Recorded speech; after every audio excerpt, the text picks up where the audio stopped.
All right, so I'm going to go ahead and put some hazelnuts,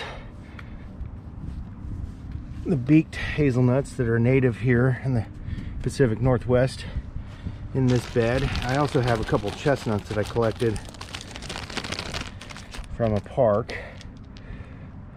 They recommend like 15 inches apart, but these are going to be planted for, in that point side down, they're going to be planted for to be transplanted later. So I'm going to lay these out in here. So that's something you can use your beds for in the winter if you're ever wondering. So I got those all laid out in there. Last thing I'm probably going to do is just lay some hardware cloth around, across here, something like this, just like 1/2 inch hardware cloth, to keep the mice or anything else from digging them out.